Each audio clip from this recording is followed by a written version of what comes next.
baba anaka mangu kul.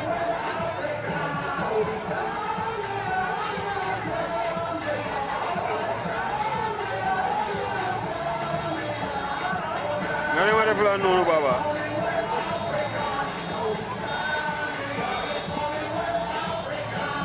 Baba degu malare danga hizde.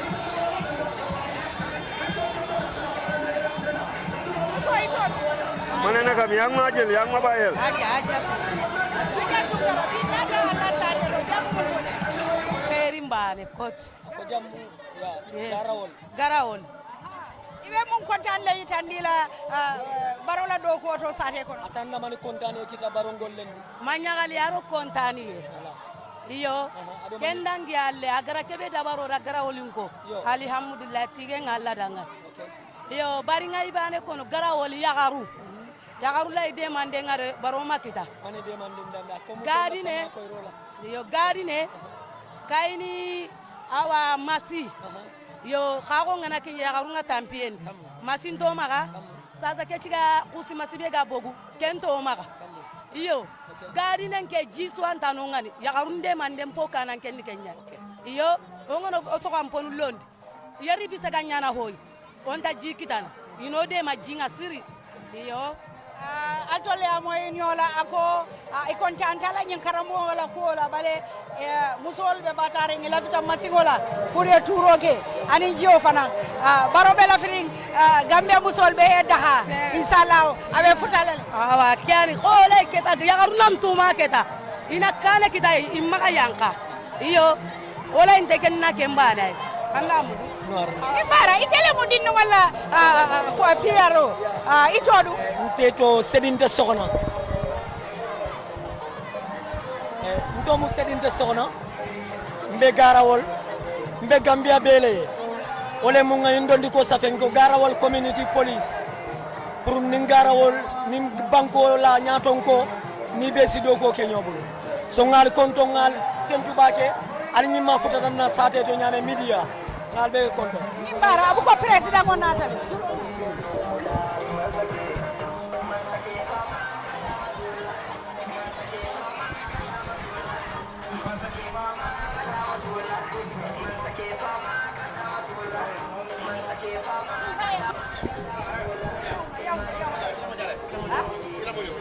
Wada yo delu gannaaw dañ ko bëgg am ni rek odul rek ala ñu rek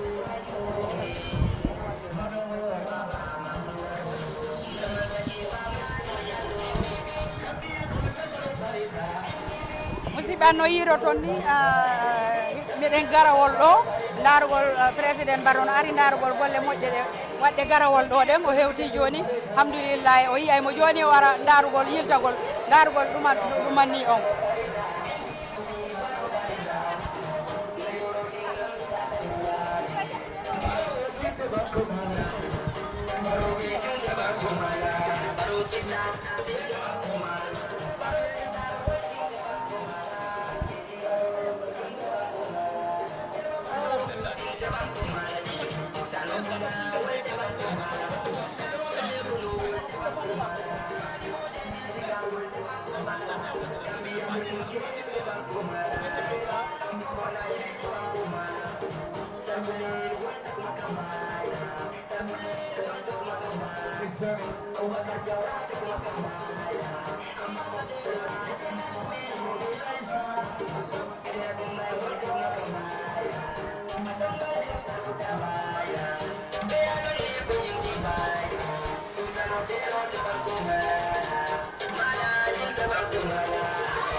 on misiya fulɓe tibi on nda fulɓe tibi eɗen mbaɗani ɗo sare witede garawol on jii président o ari tawa school o ɗo kadi président ɗo ɗi ara ɗo eyyi ɗo kadi tawa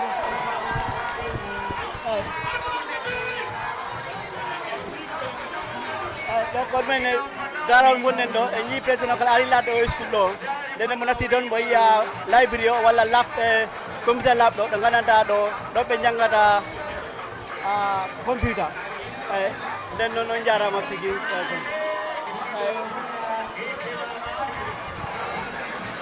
ok joni ganduɗa koɗe fuɗo tibi won on jettade live on jiya live programme en tawa ɗo hande kadi tende jali ni mbaɗa ɗi fana gonɗe jande de aɓe ok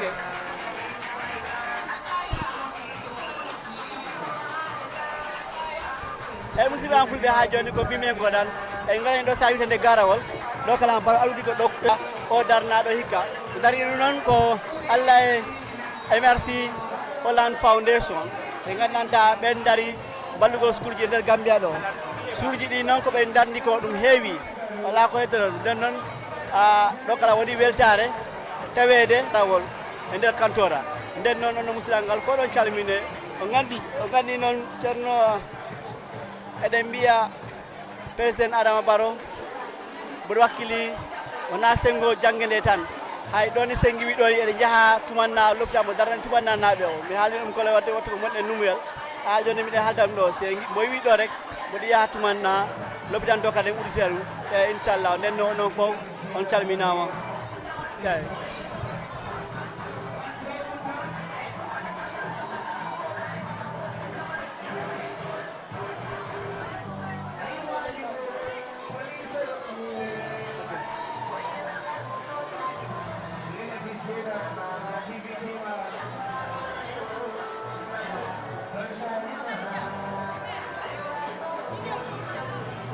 non jarama tigui kamɓe Fuɗo TV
Albe ñu cardinal de Albe ñu cardinal de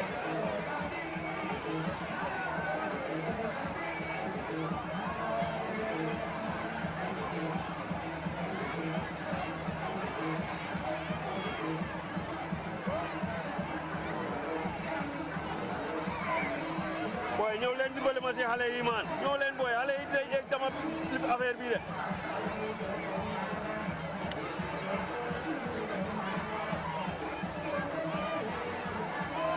boy ñëw leen dimbali ma ci xale yi man boy ñi dinañ dama lii de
The person is just leaving. He just come and visit. He's leaving now.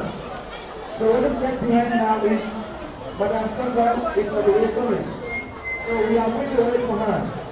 If she's not getting the program, so that is on the news. We are going to wait for Madame Sandra the president just come and visit.